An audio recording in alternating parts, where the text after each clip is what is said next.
Baik tuan-puan, kita masuk ke sesi yang kedua, yaitu sesi diskusi kita pada malam hari ini. Silakan bagi ada yang mau bertanya bisa melalui chat atau bisa angkat tangan, open mic ya.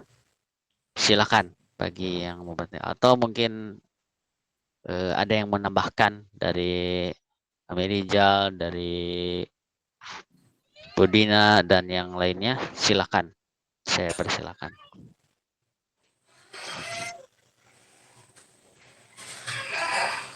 Baik. Ya, Assalamualaikum. Oh, Wazir Numan, silakan, Wazir. Oh, ya. Assalamualaikum warahmatullahi wabarakatuh. Waalaikumsalam warahmatullahi Waalaikumsalam. Alhamdulillah ya untuk ke berapa Wazir Indra nih? 60 berapa nih pertemuan? 63, 63. 63 ya. Ya alhamdulillah kita dapat pencerahan dari Pak Ucu yang sebelumnya tadinya malam ini sesi saya ya Wazir Indra, tapi saya baru pulang dari Aceh ya, kemarin di Aceh 18 hari. Jadi kan tadinya temanya terkait mimbar dan menara ya. Nanti kayaknya saya ada persiapan karena belum lama pulang dari Aceh. Akhirnya saya sampaikan ke Wazir Indra untuk Pak Usu duluan ya, gitu. Ya semua sudah diatur di Lauh Mahfud malam ini dari Pak Usu gitu yang luar biasa, artinya masing-masing. Jadi kita nih selaku fukara gitu ya, kita sama-sama fukara ya, yang sama-sama bagaimana menjalankan pengajaran Syekh Abdul Qadir As-Sufi tanpa ada melihat latar suku, bangsa, agama, sekolah dan sebagainya. Karena pada hakikatnya yang punya ilmu itu Allah, itu pun yang dikasih kepada kita itu hanya sedikit. Wa ma utitum minal ilmi illa qalila. Tapi ya tadi manusia ini kan kadang banyak jebakan gitu ya. Allah itu sudah menyatakan di Quran ilmu yang dikasih kepada manusia itu hanya sedikit. Tapi kadang ada yang membuat merasa besar ya, misalnya dengan lulus SD, lulus SMP, lulus SMA, lulus S1, lulus S2, lulus S3, dapat gelar doktor sampai profesor. Nah dalam hal ini kita bersyukur dapat pencerahan dari Pak Usu. Kalau tidak salah tidak pernah sekolah SD ya Pak Usu ya, atau mungkin kelas 1 atau kelas 2. Tidak pernah ya? Ya, pernah. Ya, luar biasa. Ya. Jadi kita merasakan bagaimana kita yang di sekolah yang umumnya sama dengan Pak Usu, ya ternyata luar biasa gitu. Kita harus kembali menyadari ilmu itu Allah berikan kepada siapa saja dan bergantung kepada hati. Nah, kita mau membuka hati kita atau mau menutup hati kita. Yang luar biasa dari Pak Usu, dan kita juga harus menyadari pertama di antara kita ada yang tidak pernah bertemu secara tatap muka ya. Mungkin bertemu hanya melalui online saja, ada yang pernah ketemu, ada yang pernah ketemunya hanya sekedar ketemu, ada yang pernah berangkat bareng, ada yang pernah ke Afrika Selatan bareng dan sebagainya. Semua hakikatnya Allah yang mengatur. Nah, saya menarik ya dari yang disebutkan Pak Usu ya. Jadi secara jasadi Syekh Abdul Qadir As-Sufi sudah meninggal dunia, tetapi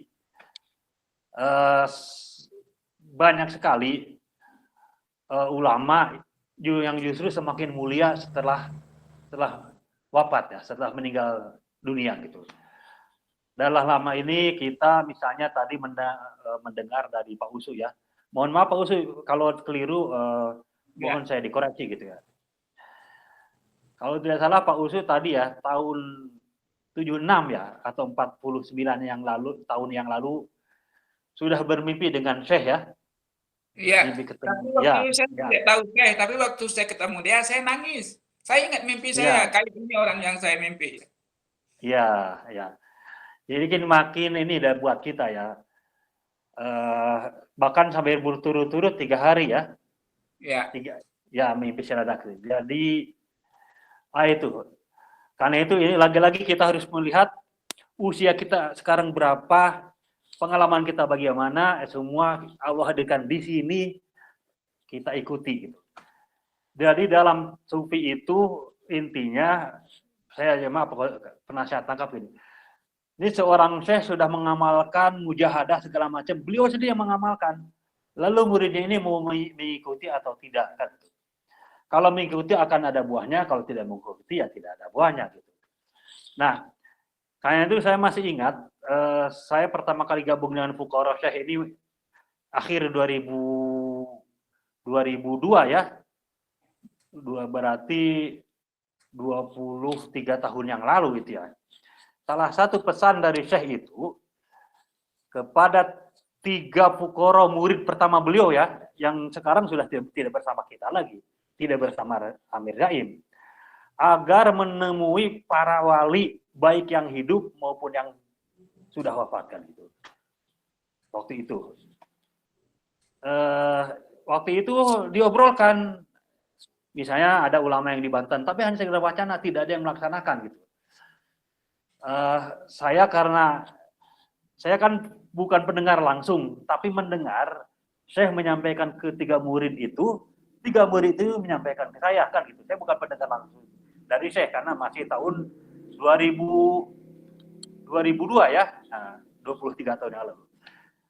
Ini kok diobrolkan saja, tapi tidak diamal-amalkan gitu. Akhirnya saya jalani sendiri hingga pergi ke Pandeglang itu, ke Abu Yadimyati. Ya rupanya di situ, jadi banyak berkah. Dan kita harus memahami, jadi yang pengertian hidup dan mati. Harus memahami itu, kalau kembali kepada ayat Al-Quran, bahwa orang-orang yang jihad di jalan Allah, itu mereka jasadnya wafat, meninggal dunia, tetapi di sisi Allah tetap hidup ya. Wala tahsabanna alladziina qutilu fi sabilillahi amwat bal ahya. Jangan kau kira orang yang wafat di jalan Allah itu meninggal, tetapi tetap hidup di sisi Allah dan mendapatkan rezeki. Karena itu ini penting buat kita. Penting bagaimana kita misalnya mendapatkan pengajaran dari sekolah kita, dari guru kita yang mungkin tidak sejalan gitu. Kita ini cenderung memahami kita ini yang hidup gitu. Padahal di Quran disebut orang-orang yang wafat di jalan Allah, kamu kira itu apa? Tetapi tetap hidup di sisi Allah. Nah, karena itu saya akan menyampaikan apa yang sudah saya alami gitu ya. Pertama itu, saya dulu sempat anti dengan ziarah-ziarah itu, bahkan pernah beranggapan syirik. Orang yang datang ke kuburan ulama, saya pernah melihat itu syirik, menyembah kepada selain Allah.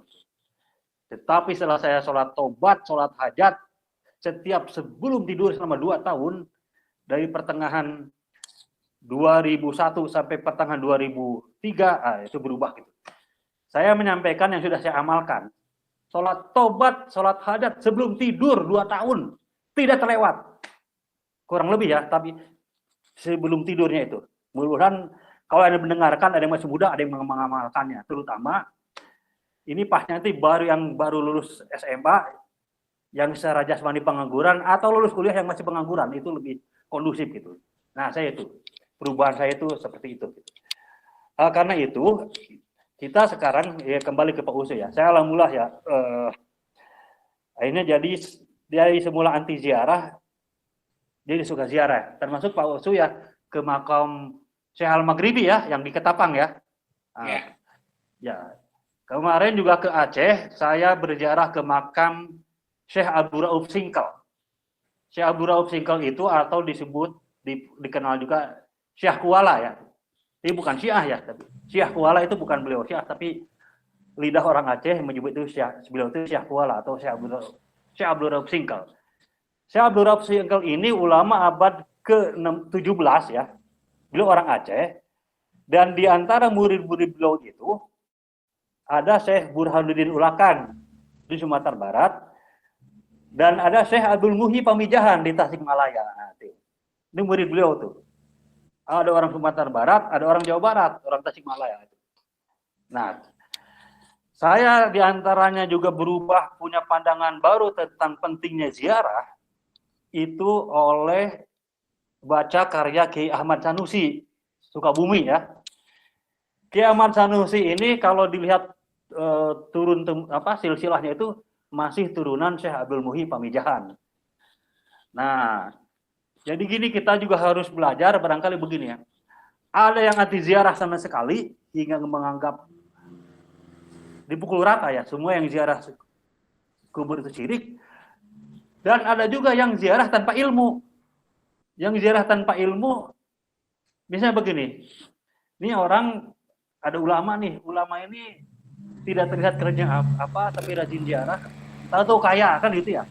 Nah, bagian awam itu materinya itu hubudun dia yang dicari kan gitu. Akhirnya datang ke kuburan, yang maksudnya untuk materi, untuk kekayaan, bahkan disebut minta ke yang dikubur ya itu. Jadi ada ekstrim anti ziarah ya, sehingga nyebut syirik. Ada ekstrim ziarah tanpa ilmu gitu, karena duniawi gitu. Itu dua-duanya godaan. Gitu. Nah, kata Kiai Ahmad Sanusi, jadi Kiai Ahmad Sanusi ini ulama Sukabumi yang pernah belajar di Mekah gitu. Jadi ini barangkali untuk yang awam ya. Jadi kalau untuk yang awam, ketika ziarah ke makam para ulama, para wali gitu ya, berdoa kepada Allah. Nah, nanti yang di para ulama atau wali yang di makam itu akan mengaminkan doa kita gitu.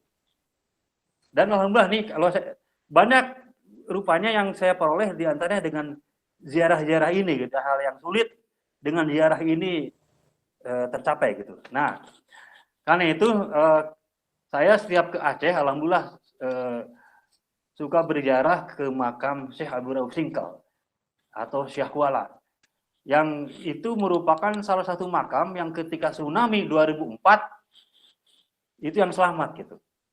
Ada makam, ada masjid. Itu kan tsunami ini sangat luar biasa ya, hampir 200.000 lebih yang meninggal, bangunan porak-poranda. Tapi ada masjid, ada makam yang tetap selamat. Salah satunya makam Syekh Abu Rauf Singkal itu. Jadi itu secara umum. Gitu. Nah, karena itu ini juga bersyukur ya, ini Pak Usu bercerita bagaimana tahun 76 aja sudah bermimpi ketemu Syekh gitu ya. Ini juga banyak ya pengalaman di dunia sufi, bukan ya, banyak koromah Syekh Abdul Qadir As-Sufi gitu ya. Ya maaf saya ceritakan lagi, barangkali yang lain ada yang baru gabung misalnya. Jadi itu Pak Usu ya, kalau dulu di sana itu di Afrika Selatan di Muizenberg itu ada Sidi Syafiq gitu ya. Sidi Syafiq itu beliau seorang peselancar yang memang rumahnya dekat pantai ya. Jadi waktu itu kan beliau mendengarkan kata Syekh Abdul Qadir As-Sufi bahwa para wali Allah itu ada yang di lautan, ada yang di daratan, ada yang di kesepian, ada yang di keramaian, itu seperti itu. Nah, ini Sidi Syafiq ini yakin gitu, kan gitu. Dia yakin yang disampaikan Syekh Abdul Qadir As-Sufi itu benar kan. Tapi kan tidak semua orang meyakini gitu ya, apalagi yang anti tasawuf gitu ya. Lalu Sidi Syafiq ini kan atlet peselancar ya. Dia suatu saat ada acara lomba selancar di Bali ya, jauh sekali kan dari Afrika Selatan ke Bali gitu ya. Lalu dari Bali dia diajak temannya untuk nyebrang ke Banyuwangi, ya, itu kan antara perbatasan Bali dengan Jawa Timur itu kan ada sungai ya, ada sungai apa, ada selat gitu ya, lalu nyebrang ke Banyuwangi. Setelah di Banyuwangi, ini Syafiq ini diajak oleh temannya itu ke hutan. Rupanya di hutan itu ada ulama yang sudah lama ini tinggal di situ. Gitu. Kalau tidak salah 3 tahun atau berapa lama, pokoknya ada yang tinggal di situ. Nah, begitu Syafiq ini sampai, di depan tempat tinggal ulama yang uzlah itu. Itu ulama yang di Banyuwangi itu, yang di hutan itu, langsung ke Syafiq begini katanya. Kamu ini murid Syekh Abdul Qadir As-Sufi ya katanya. Bayangkan gitu. Kita aja tidak tahu siapa ulama itu yang di mana, yang di Banyuwangi itu. Tapi itu begitulah. Jadi ya ada hal yang gaib tapi dibuka gitu. Sama, misalnya kemarin saya pas di Aceh juga ada pengalaman begitu. Ada ulama yang sebelum datang dia sudah dihadirkan di mimpi orang yang mau datang itu. Ada seperti itu. Nah itu. Ada juga kayak Syekh Abu Hasan Syadzili, ya sehingga nama tarekat dinisbatkan kepada beliau ya, tarekat Syadziliyah. Itu sebelum wafatnya itu sudah dikasih tahu oleh Allah gitu ya. Jadi intinya gini, ke muridnya itu harus siap-siap gitu, karena nanti di Humairah itu nama tempat di Mesir, kamu akan melihat sesuatu. Rupanya ya beliau yang wafat itu. Sama Abu Yadim Yati juga begitu. Abu Yadim Yati itu jadi sudah menyampaikan gitu. Kita ini berharap semua ya. Ini kan ajal itu gaib ya, tidak tahu. Tetapi kalau kita dekat kepada yang gaib, akan Allah bukakan. Sehingga kita persiapan. Nah, kita kan ini macam-macam ya. Ada yang kerjanya macam-macam. Nih, alhamdulillah ada Pak Usu ini kan sudah tidak kepentingan yang lain gitu. Akhirnya kita dengar itu enak gitu ya. Nah, karena itu jadi kembali terkait ini dengan kehadiran Pak Usu ini kan memperkuat barisan di bawah Amir Jaim gitu ya. Saya juga mohon doanya ya.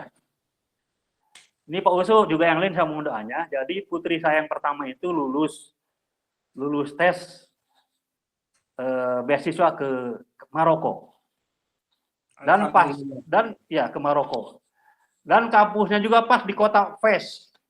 Ya, bukan di kota Rabat, bukan di kota Meknes, bukan di kota mana, tapi di kota Fes. Di mana kota Fes ini adalah di situ tempat lahirnya penyusun kitab Jurumiyah ya Pak Ucu ya, Jurumiyah yang kitab tata bahasa Arab itu ya. Lalu juga di situ Syekh Abdul Qadir As-Sufi pertama kali menjadi mu'alaf mengucapkan syahadat. Saya tidak tahu. Saya tidak pernah menyuruh anak saya harus enggak, mengalir saja. Termasuk saya tidak pernah nyuruh anak saya harus belajar mazhab Maliki, tidak pernah saya. Tapi mengalir saja gitu. Sementara saya pernah menanyakan baik ke ibu sendiri maupun ke mertua, saya ingin belajar mazhab Maliki, ditentang oleh keduanya. Dan saya tidak pernah nyuruh anak-anak. Tetapi walau alam ya takdirnya itu ya, tentu karena di Maroko ya akan belajar mazhab Maliki. Tidak terucapkan oleh saya ke anak saya yang pertama itu. Jadi dan di antara yang saya lakukan, saya berziarah nanti yang di Bogor mungkin ya tahu ya, ke Cipelang. Jadi di Cipelang itu ada Mama Ajengan Rosadi. Mama Ajengan Rosadi itu guru bapak saya, yang bapak saya itu dapat ijazah Dalailul Khairat. Nah, Dalailul Khairat itu juga yang diperoleh oleh Sidi Asadullah Yat dari Jerman itu, murid Syekh Abdul Qadir As-Sufi, itu punya ijazah. Kalau saya tidak punya ijazah, tapi bapak saya yang punya. Saya jarihi dulu, hingga hal yang secara manusiawi anak saya itu tidak sulit lulus, itu bisa lulus. Karena mudah-mudahan ya, ini secara insya Allah nanti tanggal 12 September itu berangkatnya. Nah karena itu ini mungkin pelajaran juga buat saya dan umumnya buat kita. Jadi kadang ada keinginan itu bisa diucapkan atau bisa hanya dipendam di kita, sehingga sebenarnya Allah lah yang mengatur gitu. Banyak gitu. Di sisi lain kadang kita tidak sabar ingin diucapkan ya. Termasuk dia bertanya kepada Syekh, bertanya kepada Amir Jaim, bertanya kepada para wazir yang bukan tempatnya. Itu. Ini berarti kepada saya. Saya tidak pernah, jadi saya tuh ingin di hati, ingin belajar mata Maliki ya di hati ini. Tapi udah saya sampaikan ke ibu, ke mertua menolak. Tapi ke anak saya nggak pernah gitu. Itu mengalir saja gitu. Ya sama lah. Seperti Nabi gunakan dinar yang ada salibnya. Padahal di Quran, di hadis salib itu keliru ya. Tapi kita tidak pernah membaca hadis atau surah yang menyatakan Nabi melarang menggunakan dinar yang ada salibnya, tapi tidak. Walau di hati terbuktinya umat Islam gunakan dinar yang tanpa salib sejak tahun 77 Hijriah. Nah, karena itu kita bersyukur ya, apa yang ada di hati Pak Usu diceritakan ya. Tadi salah satunya tentang mimpinya tahun 76 ya Pak Usu ya, atau 49 tahun lalu. Itu kan isi hati Pak Usu yang diucapkan kepada kita. Kalau Pak Usu tidak cerita, itu lain lagi masalah kepada kita. Karena Pak Usu yang bercerita gitu. Dan banyak sekali sebenarnya mimpi-mimpi itu. Tapi tidak semua orang bisa menceritakan. Apalagi ada hal tertentu yang memang Allah saja yang menggerakkan. Nah, karena itu saya juga jadi semakin berhati-hati ya. Karena baik di Aceh maupun di Sukabumi, ada kalanya orang-orang tertentu Allah kasih tahu itu begini, gaib itu yang mau yang akan datang, misalnya gini, besok akan kedatangan tamu, itu dikasih tahu malamnya mimpinya. Atau begini, lagi berhadapan begini, ngobrol, isi hati orang itu sebelum diucapkan, yang mau orang yang hatinya bersih ini sudah melihat apa yang mau diucapkan gitu. Seperti itu. Bisa kita baca juga kisah Imam Ghazali ya. Imam Ghazali itu semula sombong, takabur, karena dia merasa hebat, cerdas itu. Terus pokoknya ya diakui oleh Imam Ghazali di kitab Al-Munqidh min Ad-Dhalal, merasa hebat dirinya itu. Nah, salah satu yang berubah Imam Ghazali itu justru adiknya. Kan Imam Ghazali adiknya namanya Ahmad Al-Ghazali. Adiknya Imam Ghazali ini pernah bermakmum ke Imam Ghazali ya. Nah, waktu bermakmum itu, adiknya itu akhirnya memisahkan diri dari bermakmum ke Imam Ghazali, yang kakaknya sendiri kan. Bisa gitu. Setelah itu Imam Ghazali bertanya ke adiknya, kamu kenapa tadi memisahkan diri, muparokoh hebat? Kata adiknya, waktu sholat, ya bahasa kita, saya lihat abang itu sedang memikirkan fikih tentang darah. Itu begitu. Jadi karena itu kita mesti berhati-hati. Itu isi hati kita gitu. Termasuk isi hati mendoakan keburukan buat orang lain gitu. Keburukan mungkin sesama pukoro yang beda jalan gitu. Ya kita fokus saja ke diri kita gitu. Karena kalau tidak salah saya pernah baca juga ya. Jadi nanti di akhirat misalnya gini. Ada orang pernah mendoakan keburukan kepada orang lain. Lalu keburukan itu terbukti menimpa orang yang kita doakan itu. Nanti di akhirat itu isi hati kita itu ditampakkan. Sehingga yang orang yang celaka karena doa keburukan kita ini keburukan konteks berbeda ya dengan ada orang diambil, gitu, lain lagi ya. Lalu yang orang yang didoakan buruk oleh kita itu kan melihat, ditampakkan di hati kita. Itu bertanya, kamu kenapa mendoakan buruk kepada saya? Gitu. Setidaknya itu menambah antrean yang lama, kan ada urusan gitu. Nah karena itu barangkali itu pelajaran buat kita gitu. Jadi memang kita ini semakin dituntut ya untuk berhati-hati, karena Allah bisa membuka apa yang gaib itu apa yang ada di hati kita yang orang lain tidak lihat tapi Allah perlihatkan, atau yang akan terjadi di kemudian hari, baik secara langsung atau melalui mimpi dan sebagainya ya. Ya demikian ya, khususnya Pak Usu juga Wazir Indra. Jadi ini alhamdulillah, mudah-mudahan kita bisa istiqomah dan mudah-mudahan Allah selalu membimbing kita hingga suatu saat kita berbuah husnul khotimah ya.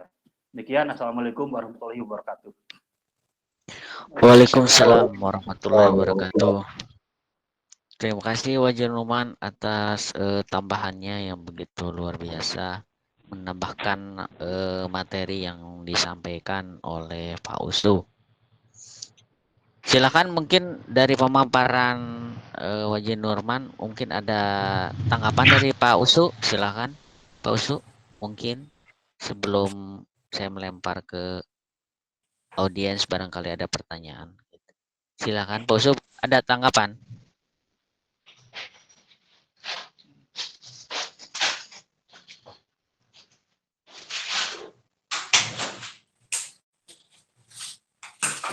Oh, rupanya beliau tidak ada tanggapan. Mungkin dari Amir Rizal mau ada tambahan, Amir Rizal?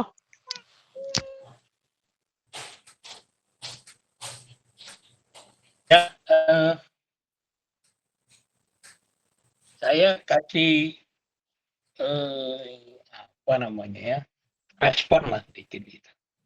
Assalamualaikum warahmatullahi wabarakatuh. Pak Usul yang terhormat, para wajir dan puan-puan sekalian. Bisa didengar ya suara saya ya? Ya, bisa Mir, jelas Mir, silakan. Alhamdulillah. Oke. Jadi saya melihat dari apa yang disampaikan Pak Usu ini dan dari banyak bergaul dengan beliau dan juga pernah pada tahun 2018 ya ketemu Syabul Kadir bersama Pak Usu di Cape Town. Ada beberapa catatan saya yang menjadi penting buat saya. Ini catatan pribadi saya aja sebetulnya. Bahwasanya apa yang disampaikan Syabul Kadir yang berkata bahwasanya dalam upaya kita itu menyebarkan din, bergurulah kepada mutakidan syaitan hayan gitu ya. Bergurulah kepada syekh yang hidup. Jadi Syabul Kadir itu menjelaskan eye to eye contact gitu. Bahwasanya secara metodologi pendidikan atau pedagogi saat orang bertemu dengan orang yang lain, pada saat dia bisa menjadi guru atau dia menjadi mentor, itu akan bisa berpengaruh kepada orang itu. Gitu. Nah ini bagi saya itu yang terjadi dengan Pak Ucu dengan orang tuanya. Jadi sejak kecil beliau itu menjelaskan bahwasanya diajarkan oleh ibunya, bukan juga dengan tulisan, tapi dengan contoh, dengan pengalaman. Jadi mengajarkan pengalaman itu menjadi sesuatu yang sahih secara metodologi gitu. Nah, yang kedua saya melihat sebetulnya adalah bahwa saya teringat satu pernyataan Syekh Al-Baituri gitu. Syekh Al-Baituri ini guru Syabul Kadir ya. Dia mengatakan begini, rahasia musyahadah itu adalah muraqabah. Nah, itu kata Syekh Al-Baituri yang selalu menjadi guru Syekh Abdul Qadir yang kedua gitu. Guru Syekh Abdul Qadir yang pertama kan Syekh Habib gitu. Di fest tadi yang disampaikan. Tapi yang kedua dia punya guru nama Syekh Al-Baituri itu orang Benghazi. Benghazi ini orang Libya. Jadi dia menyebutkan gitu. Rahasia musyahadah itu adalah muraqabah. Nah, ini saya melihat ini nyata di Pak Usu gitu. Jadi siapa yang memperhatikan dengan niat untuk memahami, maka dia mendapatkan itu, menyaksikan dia itu. Ya kan? Jangan lupa bahwasanya kata murid itu asal katanya adalah iradah. Iradah itu adalah niat, ingin tahuan, rasa ingin tahu yang besar itu muncul dalam bentuk ingin memperhatikan. Tadi kan dijelaskan oleh Pak Ucu sendiri bahwasanya beliau itu ada niat untuk memenuhi rasa ingin tahunya dengan cara memperhatikan, bahkan bisa jadi dengan cara melakukan yang disebut beliau sebagai pengamatan spesifik, ya walaupun tidak berbasiskan ilmiah, karena kalau ilmiah kan harus didesain dulu dengan rancangan percobaan atau kemudian dicari datanya. Tapi Pak Usu melakukan itu. Jadi iradah yang besar memperhatikan dan dia mendapatkan sesuatu dari alam. Ya kan? Menurut saya itulah bukti nyata apa yang dinyatakan oleh Syabul Qadir salah satu. Kalau dalam bukunya akar pendidikan Islam menyatakan bahwasanya metode pengajaran terbaik di alam semesta ini adalah dengan contoh. Bagi orang yang memperhatikan, dia mendapatkan contohnya dari gurunya. Atau bisa jadi adalah seperti yang dilakukan Pak Usu adalah dengan keinginan yang besar untuk memperhatikan, akhirnya beliau memahami, oh dia bisa mendapat hikmah. Karena ada keinginan yang besar untuk memperhatikan alam. Tadi kan disebutkan gitu. Saya kira itu usul saya dari kemarin-kemarin Pak Usu itu kan soal yang berkaitan dengan apa ya, dengan cara menghitung cepat itu gitu. Yang disebutkan tadi menggunakan surat Al-Baqarah ayat 31. Surat Al-Baqarah ayat 31 itu yang pemahaman saya kan sebetulnya adalah wa'alama adama asmakulaha. Jadi Allah itu mengajarkan kepada kalian, kepada Adam itu nama-nama.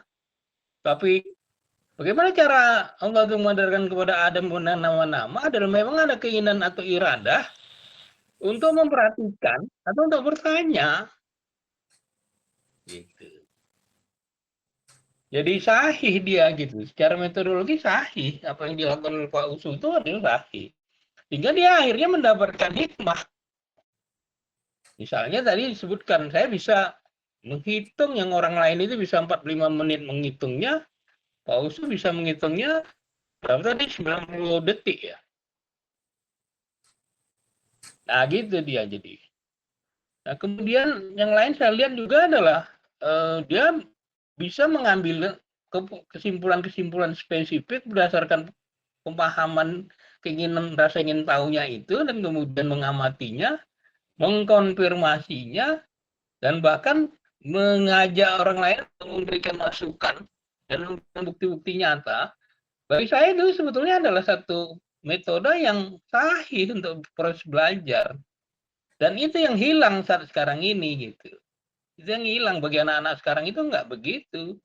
Mereka itu digali macam-macam dan bahkan terlalu banyak informasi, apalagi berada dalam satu kondisi di mana mereka masuk ke dalam media sosial yang terlalu besar, sehingga mengakibatkan anak-anak sekarang itu kalau dalam istilah bahasa Inggris disebut headlessness gitu. Jadi abai, mereka nggak berkeinginan untuk menanya lebih besar, lebih banyak, dan kemudian nggak pernah memikirkan konsekuensi dari apa yang dia tanyakan itu, apa yang dia tindakan dia sudah itu. Gitu.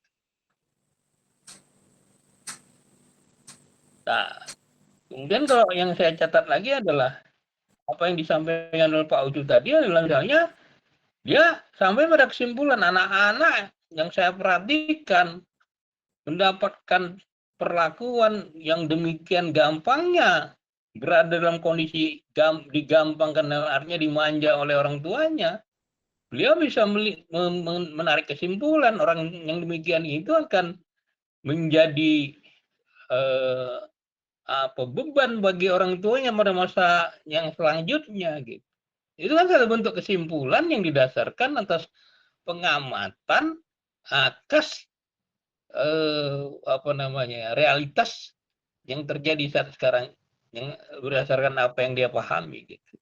Bagaimana misalnya beliau itu melihat ayam atau melihat pisang, itu kan sesuatu yang menunjukkan bahwasanya kalau kita niat kemudian kita bertanya, nah kemudian kita mencari jawaban, wujud gitu. Wa'alama ada asmakullah itu. Jadi bagi saya Pak Ucu adalah contoh nyata daripada apa yang dibilangkan metodologi kalau saya menyebutkan itulah metodologi yang terbaik sebetulnya dalam proses belajar tentang kehidupan gitu. Dan itu semakin dirusak begitu kita itu seperti yang sudah kita pernah diskusikan adalah begitu kita itu menghilangkan itu atau meminimumkan rasa ingin tahu yang besar itu keinginan untuk memperhatikan yang tinggi itu, dan kemudian pada saat itu dia bertanya. Jadi share dia, kalau pernah kita diskusi, share itu adalah sesuatu di mana dia dari dalam dirinya dia mengeluarkan sesuatu itu. Jadi menjadi otentik gitu. Jadi bahasa lainnya Pak Usu ini otentik banget sebetulnya. Apalagi kalau tuan-tuan pernah membaca hasil tulisan beliau kan gitu ya. Coba yang kan, nggak SD-nya nggak tamat ya Bojo ya? Ya, kelas 2. Ya, tapi beliau punya karya sastra yang bisa jadi kita sendiri nggak bisa melakukan itu. Gitu. Bisa jadi kita nggak melakukan itu gitu. Jadi itulah sebabnya saya selalu mengatakan adalah metodologi yang otentik itu sebetulnya yang ini, apalagi itu bicara tentang kehidupan dan itu kuat dia, sehingga dia menjadi sesuatu yang disebut alama. Jadi kalau saya Mukadir mengatakan ilmu itu akar katanya ada alif lam mim, alama kata saya Mukadir. Alama itu artinya to read the sign, membaca tanda.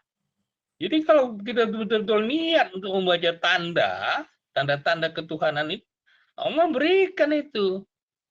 Wa alama adama asmakulah. Itu kan surat Al-Baqarah 31 yang disampaikan Pak Usul tadi gitu. Jadi Allah itu alama itu tanda-tanda Tuhan.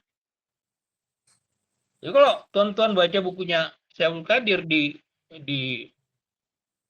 nanti yang akan diterbit oleh Amir Jaim tuh, jadi apa di dalam buku apa nanti dalam judul bukunya kalau saya nggak silap itu The Muslim Prince itu nanti akan ada rencana Amir Jaim untuk diterbitkan. Dalam buku itu disebutkan kita alama itu adalah to read the sign. Jadi kita membaca tanda. Membaca tanda itu adalah dengan niat yang kuat, dengan memperhatikan yang tinggi, kita bertanya, kita mencari jawaban, dan Allah berikan jawaban itu. Jadi, dengan perkataan lain itu membuktikan bagi saya begitu.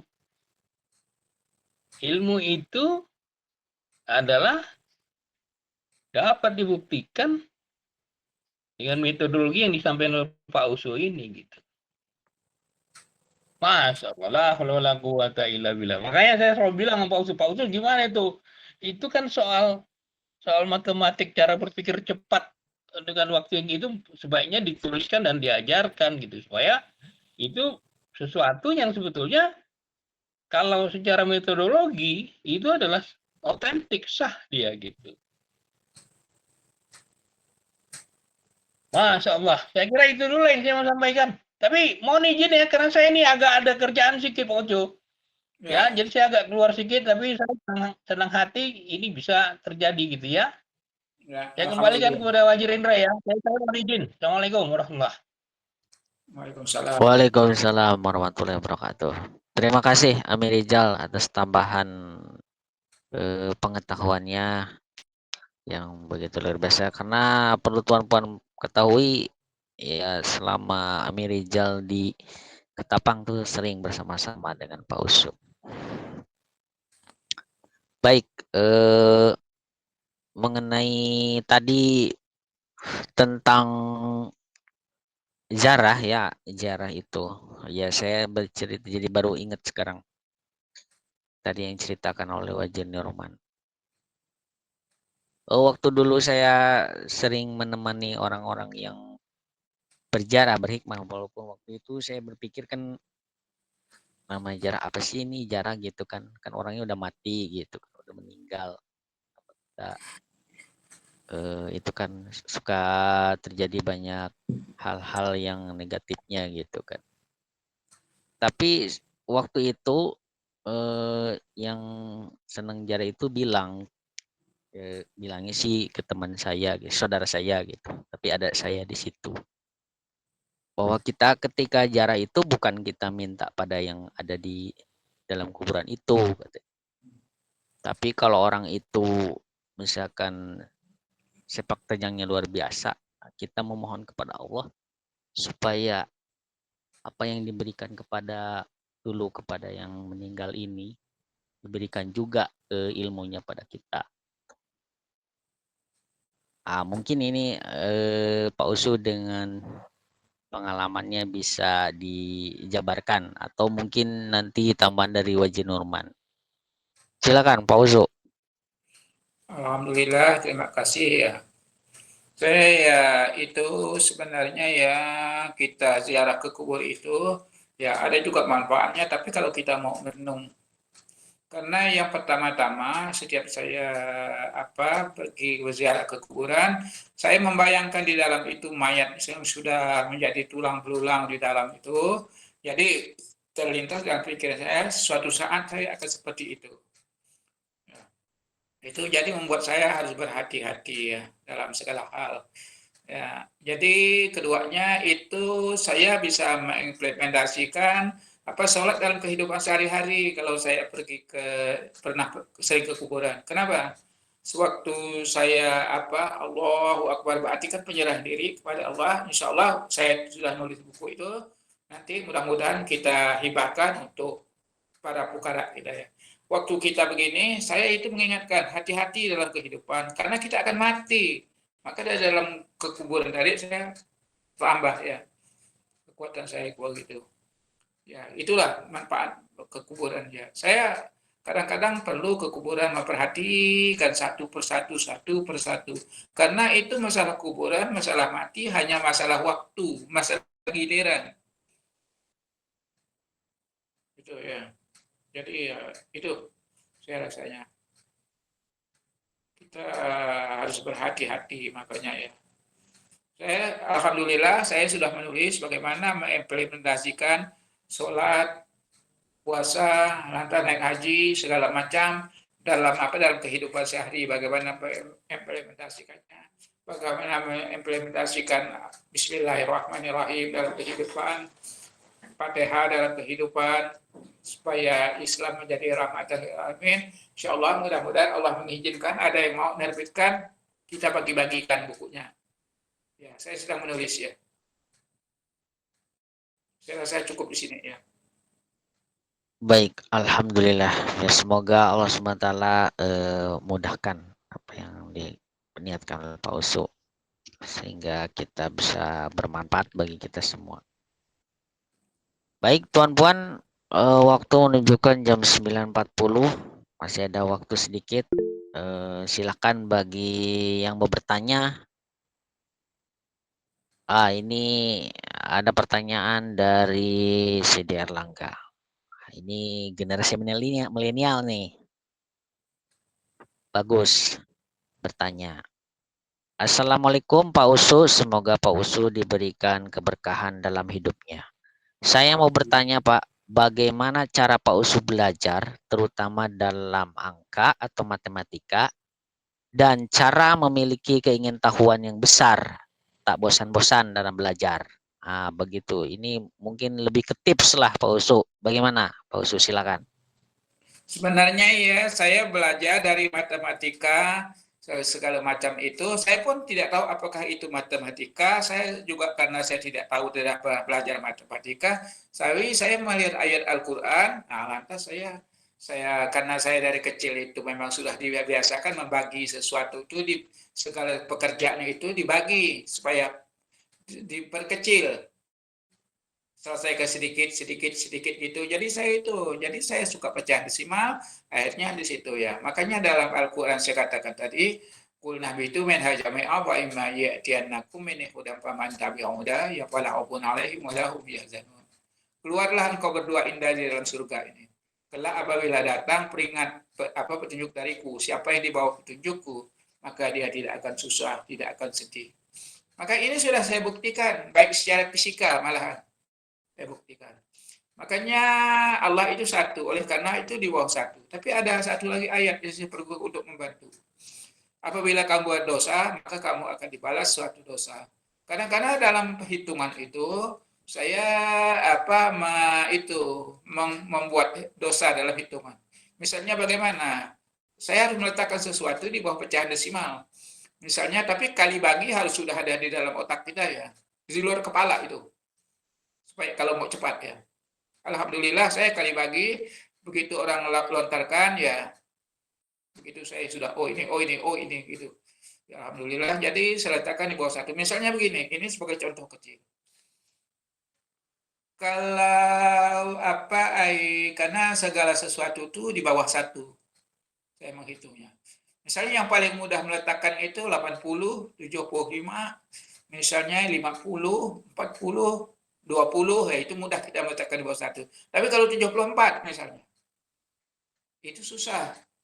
Tapi saya gunakan dosa satu, saya katakan 75. Misalnya 76 kali 74. Maka saya katakan itu yang 74 itu saya katakan 75. Kalau ada pen boleh ditulis. Ada yang megang pen? Halo? Halo? Ya, so itu yang bertanyanya kayaknya megang pen, Pak Usu. Ya. Silakan. Jadi 74 kali 76 itu agak sulit. Tapi kalau kita mau meletakkan kata Allah siapa yang di bawah petunjukku, di bawahku, ku itu kan kata ganti. Kalau kalau tata bahasa. Jadi di bawah satu berarti Allah ya. Jadi kita katakan 75. 75 itu 3/4. 3/4 itu dikali 76. 76 19 57 buang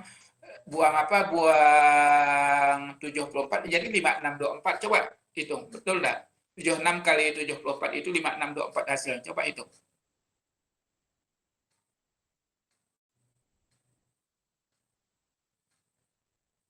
Bagaimana? Iya, betul Pak Usu. Kalau misalnya 25 pangkat 2, itu lebih mudah lagi. 625.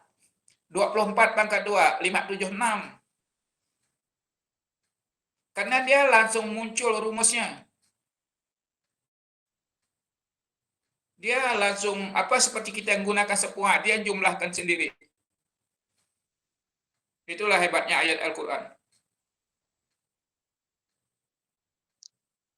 Masya Allah, luar biasa. Ini perlu session khusus Pak Usu tentang matematika ini.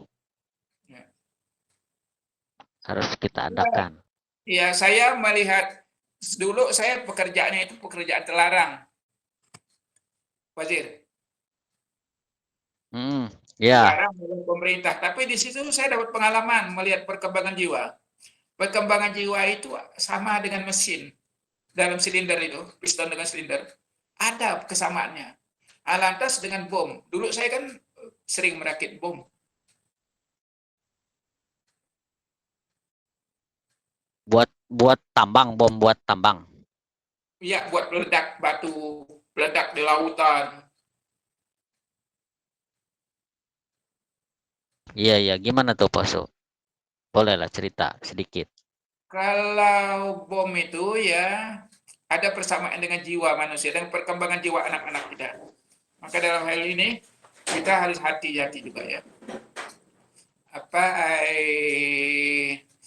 Bom itu semakin kita himpit, semakin kita padatkan, letaknya terhimpit, itu ledaknya semakin kuat. Piston juga dia naik ke atas itu tidak ada kebocoran. Waktu dia naik ke atas itu ada semprotan minyak sedikit aja, itu meledak ya. Begitu juga manusia ya. Anak kita, perkembangan anak kita, kita tidak kasihkan beremansipasi, begitu mengeluarkan pendapat, sering kita bentak, aduh diam kamu ke belakang. Itu nanti sudah dewasa dia mudah meledak, Wazir. Egonya tinggi. Iya, betul. Itu sudah saya buktikan. Karena saya memperhatikan 13 keluarga yang itu, 12-nya pas, satu aja yang masih samar-samar. Yang 12-nya percis. Jadi anak harus dikasih beremansipasi. Cuma kita agak sulit seperti anak kita biasakan itu kita dongeng supaya dia jadi kutu buku. Anak yang yang kita sering mendongeng dia maka jadi kutu buku. Pertama dia ingin menulis, ingin mendongeng ya gitu. Maka kalau sulitnya satu lagi, susahnya buat orang tua kalau dia seneng dongeng. Anaknya ketagihan dongeng. Nah, kalau dia beremansipasi, anak kita yang kecil, misalnya sambil makan dia sering mainkan air, cuci tangan, segala macam kotor, itu aja artinya efek sampingnya. Tapi biarkan dia ya. Anak itu harus kita beri kebebasan, tapi terarah. Bukan kebebasan yang dimanjakan. Apa kata Syekh Adil Kadir Asufi? Apa yang membuatmu enak itu akan membuatmu hancur. Ya. Saya ingat betul, saya ambil ke Supi, Amir Zaim, ya. Saya benar-benar beruntung. Beruntungnya bagaimana? Waktu saya masih galau, saya semakin tenggelam dalam dunia ini, ya. Dunia ini memang lautannya paling dalam. Banyak gelombangnya. Hampir semua manusia karam di dalamnya. Untunglah saya dalam keadaan terapung itu, datang sebuah kapal yang dikemudikan oleh apa yang berlayarkan akal, belayarkan bermuatan iman, belayar tawakal, dikemudikan oleh akal, dikemudikan oleh beberapa orang yang sekagumi seperti yang ada di dalam kapal itu, kapal yang menampung saya itu tadi, Amir Zaim, Rizal Muiz, Kang Norman, segala macam, Irawan Santoso, nah sekarang termasuk ini Kang Ibu Dina, segala macam. Jadi saya beruntung. Kapal tersebut kalau boleh saya namakan kapal Syekh Abdul Qadir As-Sufi.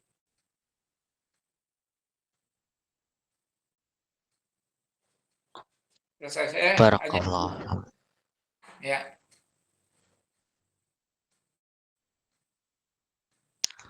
Baik Pak Uso, sehat-sehat ya.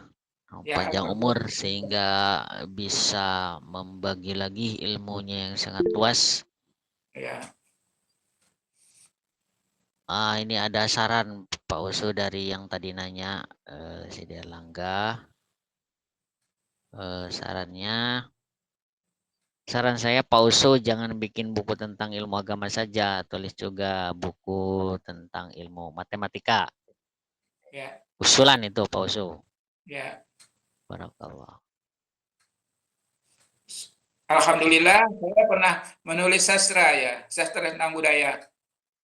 Budaya kita yang salah, karena kita budaya yang salah, kita menghindar dari agama. Karena menghindari agama, bumi hancur. Negara hancur. Itu mudah-mudahan IPMDA mau menerbitkan. Sekitar berapa ya? Sekitar 80.000 kah patah katanya. Kalau tidak salah laptop saya menghitung. 15 bagian. Saya nulis juga tentang pendidikan segala macam ya.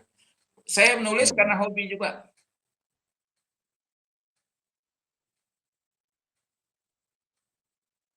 Luar biasa. Berarti dari imajinasi tercurahkan lewat tulisan ya Pak Uso ya.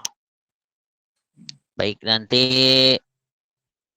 bisa di-share lah itunya buku-buku apa aja yang telah ditulis oleh Pak Usu. Ya. Mungkin nanti di next bisa juga dibedah bukunya oleh Pak Usu sendiri. Bisa juga begitu. Kalau nggak salah, Amerizal pernah membaca buku saya. Itu saya tentang budaya juga, karya sastra. Lantas judulnya Senyum di Ujung Senja. Tapi di situ ajarnya tentang budaya, tentang indahnya ajaran Islam. Amir Zaim pernah punya satu itu. Baik, Pak Usu.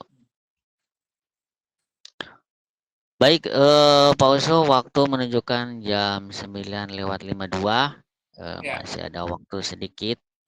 Silakan bagi ada yang mau bertanya di penghujung waktu ini.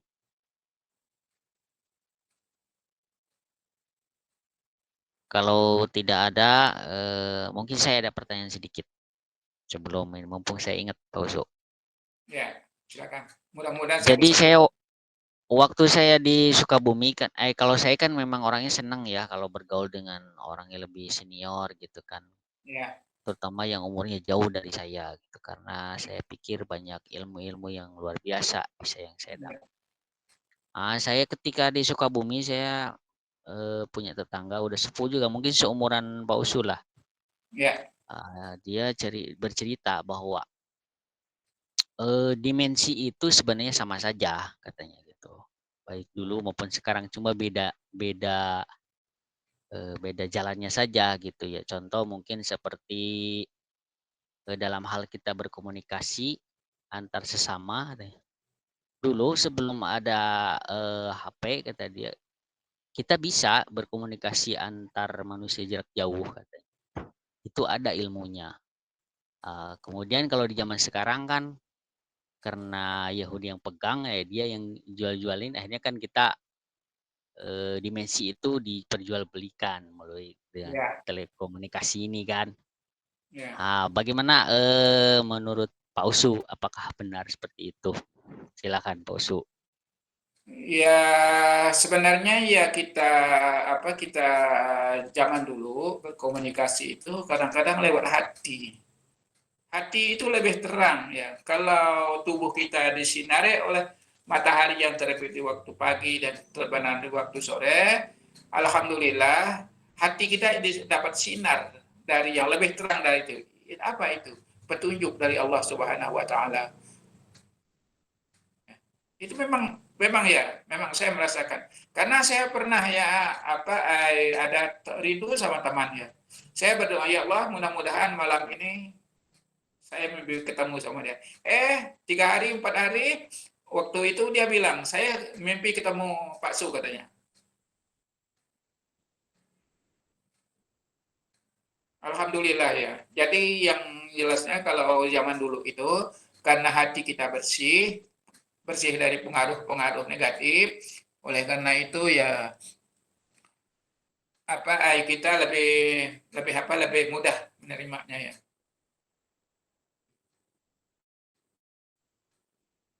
Iya, betul Pak Usu. Dan itu juga yang saya dapat juga kan terutama dari pengikut-pengikut tarekat Naqsabandiyah, ya, bahwa pernah cerita gitu kan saudara saya waktu itu, bahwa ketika jiwa kita bersih ya, kita memanjatkan doa kepada Allah SWT, ya akan mudah dikabul katanya seperti itu. Ya mungkin dengan Pak Usu ceritakan sangat berkaitan. Baik, alhamdulillah Pak Usu, kita masuk di penghujung kajian pada malam hari ini yang begitu luar biasa.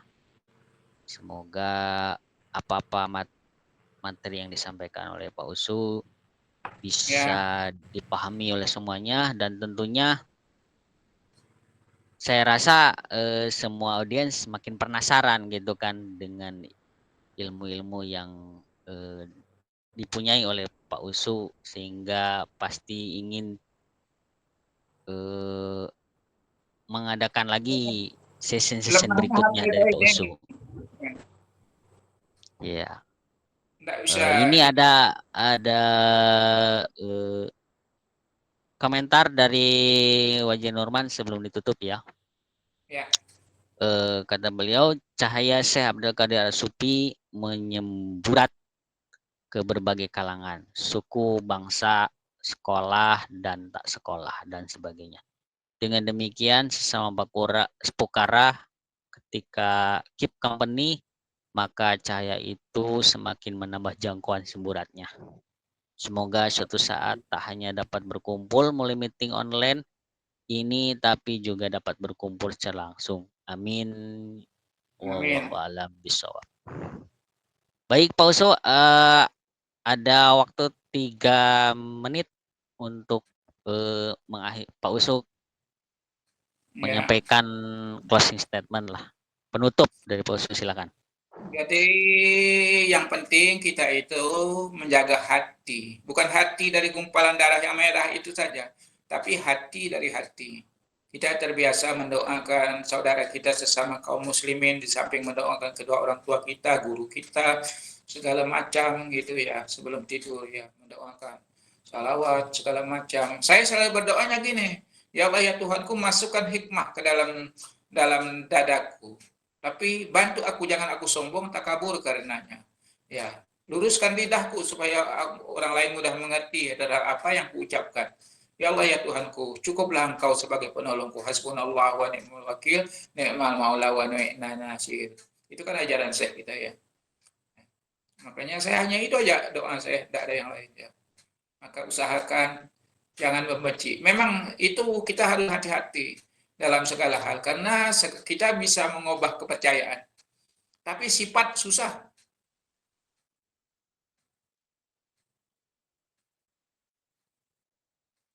Mengubah sifat yang paling susah itu. Maka dari hati kita menanamkan sifat kepada anak kita. Karena anak kita adalah fotokopi dari orang tua. Itu keyakinan saya. Karena saya pernah melakukan riset ya terhadap ini. Nah, saya cukup sampai di sini ya. Ini yang dapat saya sampaikan. Baik, Pak Usu, alhamdulillah, syukrillah. Kajian pada malam hari ini berjalan lancar, alhamdulillah. Dan terima kasih Tuan Puan semuanya atas kehadirannya. Dan sebagai informasi untuk pekan depan yaitu yang isi kajian yaitu dari Wajir Nurman. Tadi beliau sudah sampaikan sepintas tentang isi materinya. Dan yang berikutnya lagi dari Wajir Zainal. Ya, Berikutnya alhamdulillah lagi, ya, mudah-mudahan Allah menyertai kita.